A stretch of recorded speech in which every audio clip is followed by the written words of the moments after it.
Welcome to the Brian Marshall Podcast. We have a special guest tonight, Mark Klein. Mark Klein is not only a very interesting comedian, which we'll hear about, but he's also a neighbor of mine. And we met in the driveway, and I said, you should come on our show. Because I think I shall.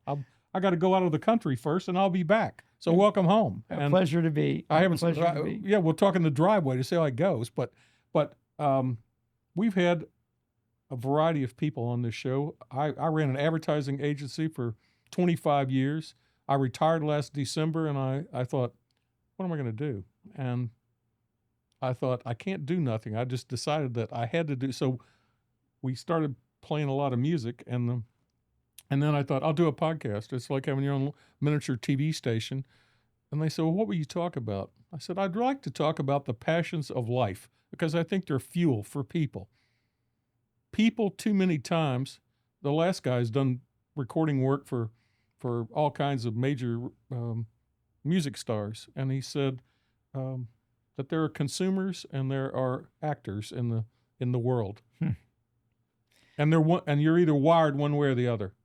Wired to be on or wired to sit back and watch somebody do something. I am not the guy that likes to sit and watch somebody do something. I got to do something myself. Now, whether people watch it or not, that's a different story. But I like to be engaged in that. And I think if you're going to do comedy,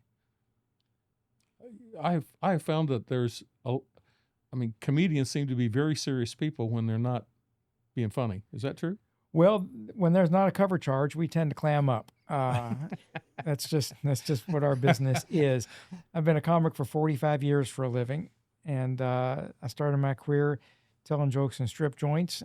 Moved on to comedy clubs when they opened up, legitimate comedy club venues, and then started getting. I thought you looked familiar. No, I'm not. Well, yeah, I got it. Okay. Moved on to corporate events and cruise ship work and country club shows, and that's what I do. I talk, people laugh, I get a check for it. It's nice.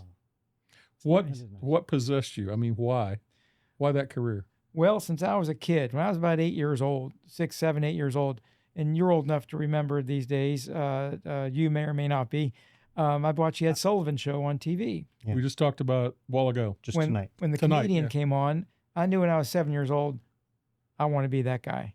Oh. That's the guy I want to be. Yeah. And I never. Was there someone you looked up to and said, I want to be that guy, or just I want to be in that profession? I want to be the guy that talks and they laugh. That's as specific as it got. And when I went to college, I set up my own comedy shows at some venues around college. And where was that? Colgate University. Okay. It's in upstate New York. If you want your children to grow up to be first-rate baristas and food service personnel, this is the place to send them. Get an English major at Colgate, and they're off. Yeah. We expect to get a sponsorship deal on that statement alone. Indeed. Very good. And yeah. Here's a Harvard grad over here. So there you see, then you know what it's worth. So I was an English major, and I was supposed to be the lawyer in our family. I have a brother who's a surgeon. I have a sister who's a college professor. We just retired from Bellarmine. And what's her? Can we ask her name? Mickey Ruby. Okay. Mickey Ruby, and my brother, Dr. Howard Klein, and they gave my parents the intellectual and professional medical people they wanted, which left me free as the baby in the family to become a comedian. Who wouldn't do that? So you got invited to all the family holidays so that you could entertain? Well, originally I was supposed to go to law school and go down that road. Now that just sounds like work. Who needs that? Yeah. And I became a comedian instead. And what's the birth order there? I'm the youngest, of course. You're the youngest. Baby of the family, of course. Yeah. My parents' favorite, too. It's obvious. No question about it. So the pressure was off. They're like, we got some professional people. Let Mark go ahead. He'll be great. He'll be fine. He'll be fine. Yeah. And you were. And you are. It's like Pete Rose already went 2 for 2. Now he's going to, maybe I'll try to butt my way on this time. It's easy. There was, the police are hopefully not coming here, but just heard that siren. There was at the comedy club in Louisville, I can't think of the name. The Comedy Caravan. Comedy Caravan. What was that guy? I met him years ago. The club before that was called Shirley's Comedy Club, which was the first full-time comedy club to open in Louisville. Tom Sobel was the Tom agent, Sobel. And Tom was the greatest guy. He was a great guy. I met with him many, many times. He's my agent for many years, and he passed away 2 years ago. That's what I heard. I miss him to this day. And we were friends for over 40 years, as well as in a professional relationship. We just good, close personal friends for years. Great guy. One time he said to me, you can come in on Sundays and do learn, like you take a comedy class, and you do so the graduation is you have to do a stand-up show.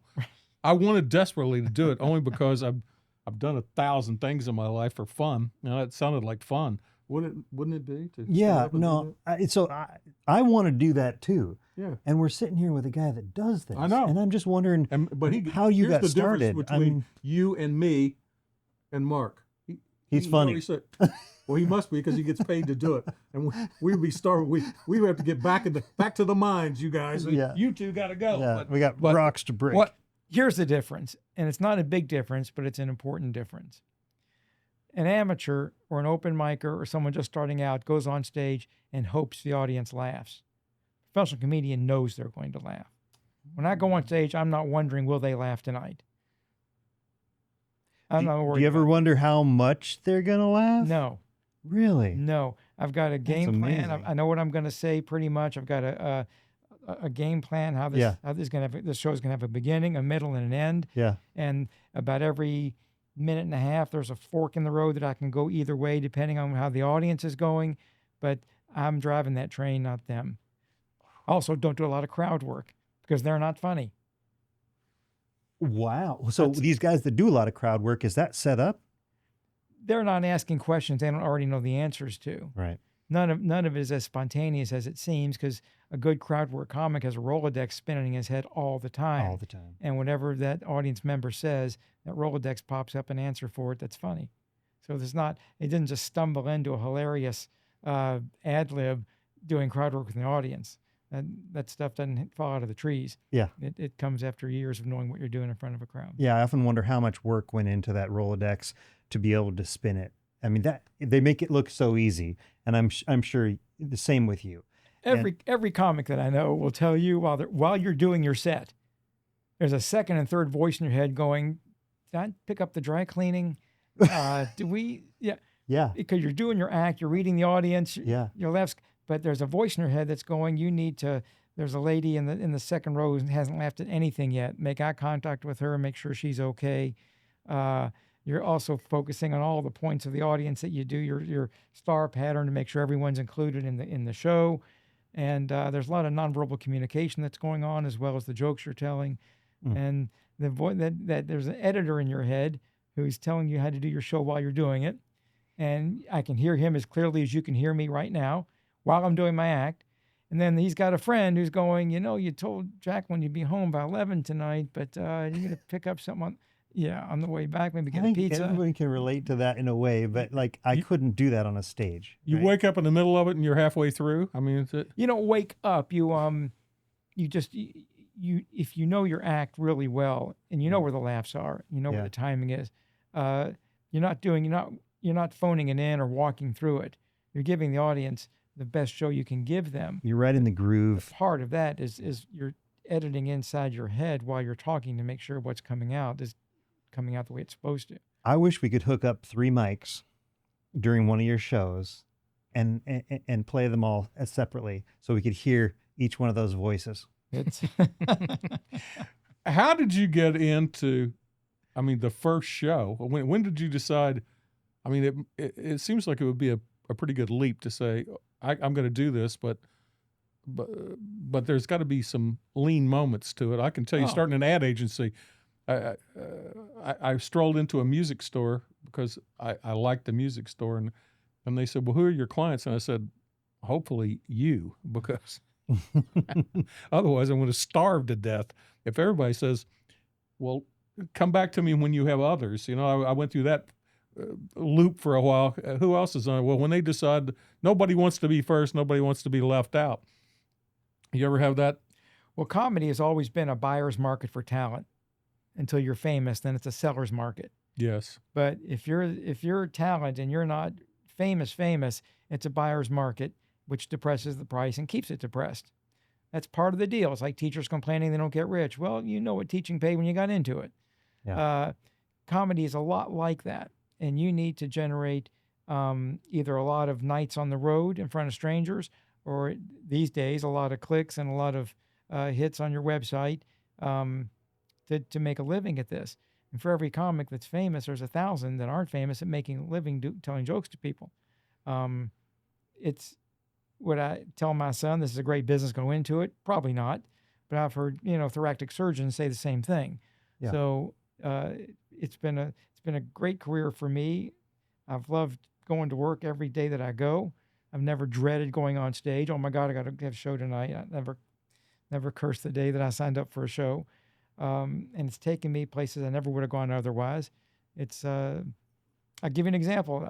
We were talking before the show earlier. There was a nightclub. It's closing this month, in fact, after 39 years, at Atlantis in the Bahamas, called Yes. Joker's Wild. It's a comedy club. They had a 2-week run there, and you would go there for 2 weeks. And so I performed there for 2 weeks every summer for 15 years and took my wife and son with me, and that was our vacation. Oh, fun. So my kid's vacation for the first 12 years of his life is 2 weeks in the Bahamas. Well, I Not couldn't bad. do that if I weren't a Not comedian. bad. I mean, Yeah, Yeah. and you're getting paid. And it's a nice place. That's a nice a it's, pink hotel. I loved it when they were and it's a building nice that thing. joint. Yeah, it's a nice It's joint. a nice joint.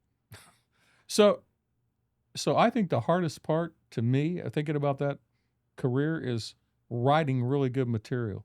You write all your stuff, or do you have somebody do that? I write my stuff. It kind of writes itself when things are happening to you. You know when this is going to work, and you know when it's not. You know when material is coming into your life. And this varies from comic to comic, of course, but from my personal experience, my act is reflective of my life. As if my life has changed, my act has changed. I started out as an X-rated, very blue nightclub comic, famous for doing a dirty show. I'm known now for doing a clean family show on cruise ships and corporate events Yeah. because my life changed. I was single and on the road as a comedian for age 25 to 35. And that was 10 years where I tried to drink and party myself to death. And my act reflected it. Then I met a woman that I ended up marrying, and my act reflected that. And then we had a child. My act reflected that. So the material that I use in my show has been an ongoing reflection of what's going on in my life. Is it? I haven't had the chance to see you. You're on cruises, and I'm always working. It seems like so. I'll have to go on vacation to see you. But You can see my show if you go on YouTube and on their search bar put in Dry Bar Comedy Mark Klein, Mark the guy, Klein. remember he's talking about Dry Bar. You remember that? That came up. Well, Yeah, anyway, go yeah. ahead. Go ahead. Dry Yeah. Bar Comedy. You go to Dry Bar Comedy on YouTube and put my name in the search bar, Mark Klein. You can see my act. 30 minutes of my act. I mean, Okay. I've got 4 or 5 hours of material. But you can see 30 minutes of clean, family-friendly comedy, which is what Dry Bar requested that I record for them. Interesting. So, does it change predicated on current events or what's happening now? Do you No. stick with any? I mean, I I thought you get into the political thing. Here's the problem with political comedy. There's 2 problems with it. One, short shelf life. Yeah. I got too much other stuff going on to write a new hour every week on what's going on in the news. Secondly, politics is can be a very toxic thing to think? talk about. And why alienate half your audience? Yes. Because half of them voted Yeah. Right. not no the matter way you what. voted. Doesn't matter what. Right. Yeah. So I'm not at a point of such wealth and fame that I can afford to piss off half the people that come to see me. So I don't do a lot of political stuff. Plus, I think politics are they're personal to me, and I don't inflict a lot of my person on my audience. I say things that are funny. That I'm a storyteller type performer, so a lot of my comedy comes out in story form, and it's not a chance for me to rant and vent and emotionally vomit on my audience. It's not what I do on stage. Do people come up to you and say, "I would like to"? How do I do that? You have a lot. I mean, do people ask you how to get in the business? I tell them you really need to look into trade schools, carpentry, plumbing, roofing, something that you can make a living. And they're like, "That's what I'm talking about." Well, that's changed so much. When I got into the business, to develop a comedy act, you find a place to get in front of people. And when I started out, the only place that put me on stage was strip joints. Then I would go to first comedy clubs began to open up after I was already a comedian. So I would go to the open mic nights and develop material there, and then start doing shows in the comedy clubs that were opening up around the country in the 1980s. And I was on the front end of this comedy club boom, which provided my sustenance for first 10 years of my career. Now you want to be a comedian, you just turn on your computer, have the camera light you up, and start posting. And guess what? You're a comedian. You may get paid for it. You may not. Nobody may see it. 10 million people might see it the next day if you do something that is humanly stupid enough to make you go viral. But yeah, that's changed a lot. In fact, here's a big change. If I can jump on you here. When I first started doing comedy, the people who come see me in a club had not seen my act before, didn't know who I was. They trusted the nightclub owner to bring them funny people, and I was one of them. Yeah. Then you develop a following in the various cities you go to. So people will come back and see you over and over because they thought you were funny the first time. So now you've got a following, and they'll bring their friends who have not seen you before. Okay, and that was a very typical pattern. Now, if I get booked into a public venue for a public show, everyone who goes to that show has already seen me on the computer. They've already seen my act. Yeah. And I'll do different things. I've got a lot of material, so they'll see stuff they haven't heard, but they will have looked me up on their phone or on their computer at home or on their iPad, and they will have seen a good part of my show before they decide to come see me. Wow.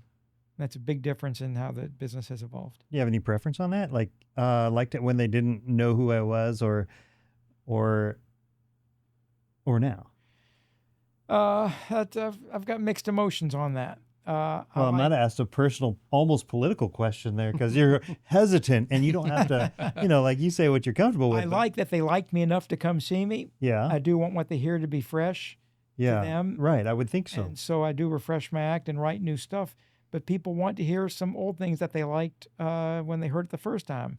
So that's a bit of a balancing act, too. I mentioned the guy's name when we spoke one time, Allie Joe Prater. Yes, Ollie Joe. And rest his soul in peace. He'd been dead for about, 12 years now. We did what you said. Somebody saw him one night, and they said, "You got to come with me and see this guy." Yeah. Really? And like 6 couples go see him, and then every time somebody say, "Allie Joe Prater's going to be in Evansville. You want to go? Let's all go there." Allie Joe Prater's going to be in, and we would follow him around. I mean, if he was in the area, Great act. here's what he said. "I'm an educated man, and this right here is everything I learned in college." And he had a bucket of beer sitting in front of him. He took one beer out and bit the lid off, and everybody's like, "Oh my God!" Yeah, I've seen you chug a beer on stage. And he goes, "And that shit right there is everything I learned in college." That's right. Great act. He was Never wrote an original joke in his life. Really? Famous for stealing material. wow. Yeah. Very likable guy, if you knew him personally, and I knew Ollie for 30 years. And because we were headlining the same clubs, we never worked together because we were both headlining. There's only one headliner. All right. So I'd forgotten over the years how funny he was. Now I went to see him at Tom Sobel's club, the Comedy Caravan, when he was in town once, and I'd just forgotten how funny the guy was. Funny, he's a funny man. He looked like a biker. Yosemite Sam telling jokes. That's Really? what There he you looked like. go. That's it. Oh, yeah, I can picture was that. Ollie Yeah. Joe. That's it. His real name was Gilbert Schwartz, I think was his real name. Okay. Allie Joe He had a Prater. big Western style Texas cowboy hat, Western personality. Actually, a very small guy, only about 5'4", maybe 300 pounds, 300 and change. And he was from Michigan. He was born in Michigan. That's where he's from originally. And there's 100 Ollie Joe stories. Every comic over 50 knows 10 of them. I'm not going to say any of them on what I think is a family podcast, so I'm not going to tell you any of them. But after he died, I worked with a guy that was his career opening act, Lou Deck, very funny guy from Los Angeles. Lou and I have been friends for 40 years. And I'm in a poker game with Lou. And Lou owes me money for my card game. Lou said, "Mark, I'm going to pay you." I said, "Lou, I don't want the money. I want a joke from Ollie's act." He became like the official curator of Ollie Joe Prater's act after he died. I said, "I want your permission to use a joke from Ollie Oh my Joe's act." gosh. He said, "Sure, what's a joke?" I said, "Here's a joke, and I want to use it. But I wouldn't do it without you knowing about it, and it wipes our poker debt clean." Do you recall the joke? Oh, yeah, of course. Okay, Will it's you a great say? joke. Here it is. It's a very clean joke.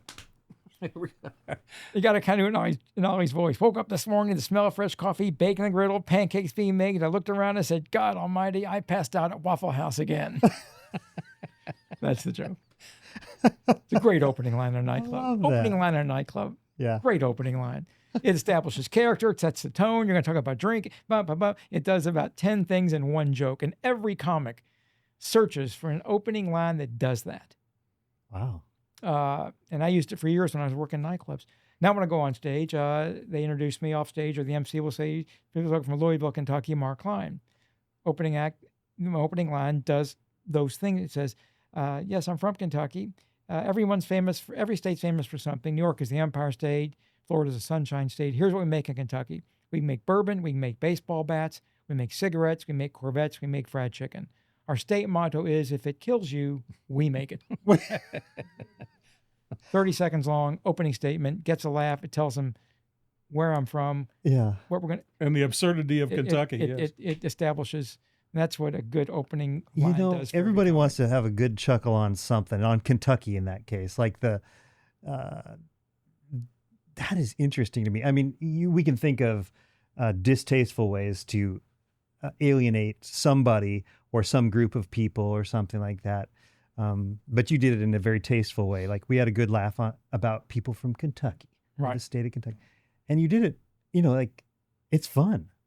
Yeah. Well, I do a bit on horse racing, which I struggled for years to be able to make what I know about horse racing. And I'm in the racing business a little bit. I own a small piece of a racehorse, and I've been going to track since I was a kid, and have a partial ownership in a racehorse for 30 years. I wore my Kentucky Derby, whatever that is, handkerchief There you tonight, go. just in honor of Kentucky Derby. Much appreciated. And my racing information was paid for at confiscatory retail rates. Believe me, what I learned at the track, I paid for the education. But to make something that esoteric, that hidden world, Yeah. comedically accessible to an audience is not easy to do because they don't know anything about racing. Right. So I wrote about 15, 20 minutes of material that does that for me, which it became my favorite part of my show. What's an example of that? I'm curious. Naming horses. When you name a racehorse. Oh, like right. But traditionally, of course, Kentuckians all know this. When you name a thoroughbred racehorse, you combine the name of the horse's mother and the horse's father. That's your first choice. For example, Ali Sheba, named after his father, Ali Dar, and his mother, the broodmare Belle-Sheba, named her colt Ali Sheba. Okay. We used a stallion named Prickly Ruler and a broodmare named Constant Complaint. We named it Gordon Ramsay. Now, see, here's why that joke works at two levels. One, it's a horse racing joke, and it's a pretty good joke. Yeah. They're expecting a political joke. They're expecting me to say Donald Trump. They're expecting a political joke out of that, and they get a Food Network joke instead. That's funny. So you've led them down one road, but they're actually on another one. You caught them by surprise. Which is how that works. And you write jokes you fall in love with that never, ever get the laugh they deserve. Then every now and then they'll write a joke that just... If you want to be remembered for one joke, what's the best joke you ever wrote? You keep that just... And how would you answer that? What's the best joke you ever wrote? Best joke I ever wrote, no question about it, is about my father. Okay. My father was a Purple Heart decorated veteran in World War II. He fought in Tinian, Guam, and Saipan at South Pacific Theater. They teach your children in school that World War II ended in 1945 on the deck of the USS Missouri. A battleship in Tokyo Bay with the Imperial Japanese government of Emperor Hirohito surrendered to American generals MacArthur and Wainwright. It's not exactly true. World War II ended in 1996 when my father bought a Toyota. There you go. That's good. That is my favorite joke that I ever wrote because I adored It's my so father. true, right? Yeah. It's so true. My That's dad funny. was a hero of mine for 1,000 reasons. We love our dads on this show. And our moms. Yeah. And I wrote that joke kind of for him. And when he heard it, he just loved it. Really? He just loved that joke. The best laugh ever. And it's my favorite joke in my show. That's good. And then I wrote a joke one time that I thought was a funny joke, had short shelf life, didn't get the laugh I thought it deserved, but I liked the joke. Someone asked from the audience, as an audience, how politically conservative are you? Because my comic point of view on stage leans towards the politically conservative without saying so or mentioning any specific politician. Right. I said, I'm so politically conservative. When I watch the movie Billy Jack, I root for the townies. Now you got to be 60 years old to I begin love to Billy understand. Jack. That's great. I You mean, know what it's, he's it's talking an about? obscure No, reference. I'm Yeah. obviously not Oh in my that You're not old demographic. enough, and no one's ever. Yeah. Biker movies. It was like, It was awful. It was awful. oh my God, it's funny. You got But- to look him up. But Yeah, I I love Billy Jack. I love the joke, and Yeah. it killed me to. And of course, I had to pull it out of the show. It killed me to kill it. Yeah. Like taking a puppy and dropping it off in the woods. It's a joke you're never going to use again. Oh. That's funny. That is so funny. So if you had to give people tips that wanted to go into this industry, newbies coming into the comedy, what would you say? I would say start with trying to develop 5 minutes, not an hour. Make it a solid 5 minutes that makes people who don't know you laugh.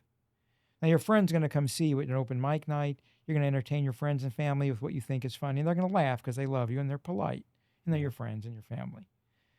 Get in front of drunk strangers, make them laugh for 5 minutes. Where's that material come from? Because, does it hit you and you're like, oh, wow, I got to write that down? Or do you stop and be like, okay, I'm going to actually sit at my desk and work at this? How's that even come to you? It's in all the comics I know that I've talked to, we hate sitting down and writing material. Yeah, We all do it. I get that. We all have to do it. Nobody likes doing it. You Yeah. love having done it, but you hate doing it. But when you checked into that hotel in some city or something It's- and something happens and Yeah. you're like, oh, do you write that down, make a mental note? How do you do it? It starts to write, for me, it'll start to write itself in my head, and then I'll flesh it out on Notepad and then run it through a couple times for an audience. For example, Yeah. I have a bit in my show, which I do sometimes, called Delta Airlines through Atlanta. It's you ask the audience, anybody have any travel problems? Doesn't matter because I can top it. I flew on Delta Airlines through Atlanta on Christmas Eve. That gets a laugh. Yeah. And the bit's 4 or 5 minutes long. It's how they determine what the minimum layover time they're allowed to give you can be. It's very scientific, by the way. It's 35 minutes. And the way they came up with this is when they built Atlanta Hartsfield International Airport, first thing they took an adult male cheetah from the Atlanta Zoo and put it in a cage, Terminal A, Gate 1, and they starved it for 72 hours. Then they went to Terminal E, Gate 34, the furthest gate away from Terminal Gate 1, with 100 pounds of steaming antelope meat. They turned the cheetah loose to run as fast as it can at 65 miles per hour, fastest land animal on Earth. Yeah. And it's toward 35 minutes. Toward its first meal in 3 days. And they time it with a stopwatch. Okay. Oh my God. That's Now, funny. That's a good. cheetah has 4 legs, but you as a human have 2 legs. So they cut that time in half. That's how long they give you to make your flight That's great. at Atlanta. Oh, that's good. That's Wow. how that Good occurs. stuff. That is good stuff. And I missed a flight because of a short layover time. So I'm thinking, and I was going to miss a cruise ship too because of it. So it's just not a funny situation. But I'm thinking something's funny about this. And I'm like, how did they come up with 40 minutes really on Christmas Eve? And so it goes from then I'm in front of the lady who's trying to, quote, rebook me. She's actually watching Instagram on her computer. Right. yeah. Okay. Yeah. And I'm getting ready to walk away from that. And I put that in the show. And she's really trying. But that's, the funny part is you think they're helping you. And she's Some on are, Facebook. some aren't. Let's just be honest. Yeah. Yeah. But And as you turn away, she goes, wait a minute, Mr. Klein, I think we can help you. We can get you, this is December 24th. I can get you on a 10 o'clock to Oslo, Norway. I can bring you back to Montreal, get you on the flight you need through Chicago. And if Salt Lake City isn't fogged in, I can have you where you need to be on April the 14th. And that gets a big laugh. yeah. And then you're telling the audience, folks, I know you're thinking, Mark, this is an event in your life that did not turn out well. You missed your plane, you missed your ship, but did you get any laughs out of it? I said, yes, I did. I made it my goal to make the Delta Airlines personnel laugh. I said, what's going to happen to my luggage? Yeah. They're still laughing. That's the bit. And you're not. Huh? Yeah. That's the bit. That's So good. That's good stuff. happened in real life. What can you turn this into? I wrote down, took me a couple of weeks to flesh this out, a couple different versions in front of audiences, probably gave it 5 or 6 runs on stage before I hit the series of jokes that made sense. It was too wordy at the front, so I had to edit some of the words out of it, make it a 2.5 minute bit instead of a 7 minute, that kind of stuff. That's the process.